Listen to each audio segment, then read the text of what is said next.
ہند میں انوکھا مرکز تحفظ دین۔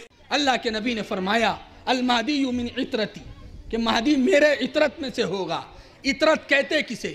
محدثین نے اس کے بارے میں الگ الگ روایتیں، الگ الگ قول بیان فرمائے۔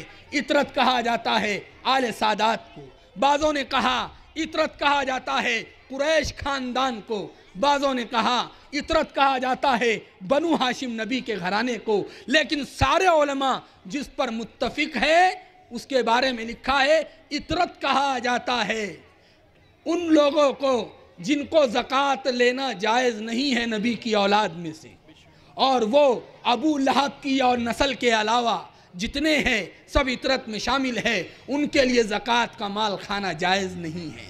میری بات سمجھ میں آ رہی؟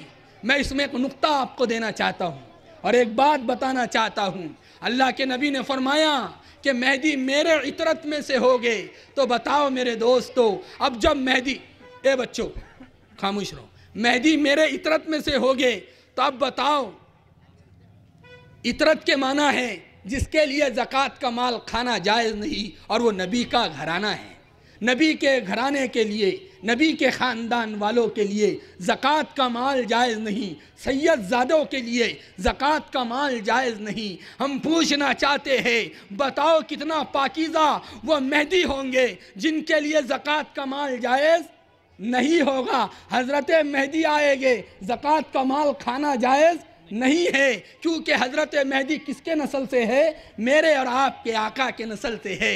بتاؤ یہ تمہارا مہدی یہودیوں کے مال پہ پل رہا ہے، تمہارا مہدی باطل طاقتوں کے مال پہ پل رہا ہے، وہ مہدی تو اتنا پاک صاف ہوگا جو زکوٰۃ کا مال تک نہیں کھائے گا، اور یہ مہدی کو پورا سپورٹ۔ یاد رکھنا اسرائیل دنیا سے مل رہا ہے، یاد رکھو یہ مہدی نہیں ہو سکتا جس کو اسرائیل نے مہدی بنایا ہو، وہ مہدی نہیں ہو سکتا جس کو یہودیوں نے مہدی بنایا ہو، صرف مسلمانوں میں انتشار پیدا کرنے کے لیے۔ میرے دوستو یہ فتنے اٹھتے رہیں گے۔ آگے اللہ کے نبی نے فرمایا، اب عطرت کہہ کے بات ختم تھی، لیکن ہو سکتا تھا کوئی بھی آدمی اپنے آپ کو عطرت میں شامل نہ کر دے، تو اللہ کے نبی نے اور آگے تشریح کر دی، المہدی من عطرتی، مہدی میرے عطرت میں سے ہوگا، یعنی من اولاد فاطمہ، میری بیٹی فاطمہ کے نسل سے ہوگا۔ اب وہ فاطمہ کا بیٹا ہوگا، علی اس کا باپ ہوگا۔ میرے دوستو علی اس کے نسل کا دادا ہوگا، فاطمہ اس کے نسل کی دادی ہوگی، یہ حضرت علی اور حضرت فاطمہ کے نسل سے چلا ہوگا۔ لکھا ہے وہ کس کے طرف سے ہوگا، حسینی ہوگا یا حسنی ہوگا۔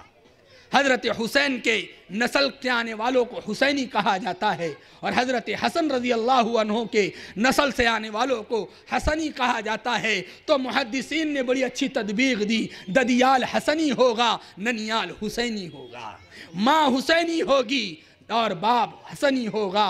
اتنی صاف شفاف علامتیں موجود ہے میرے دوستو، تو اللہ کے نبی علیہ السلام نے بیان فرمایا، مجھے ہاتھ اٹھا کے بتاؤ، اب اتنی صاف شفاف پتہ بتانے کے بعد بھی کوئی گمراہ ہوتا ہے تو ہم سمجھتے ہیں گمراہ ہونے والا یا تو غربت کی وجہ سے گمراہ ہوا ہے، غریبی اس پر تھی۔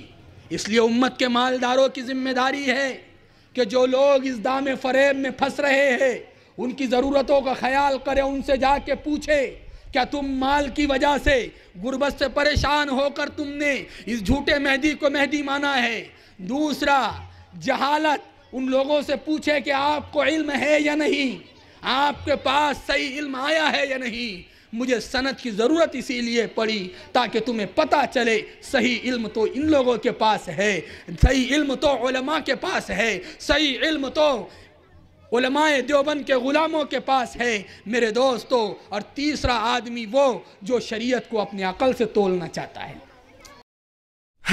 ہند میں انوکھا مرکز تحفظ دین۔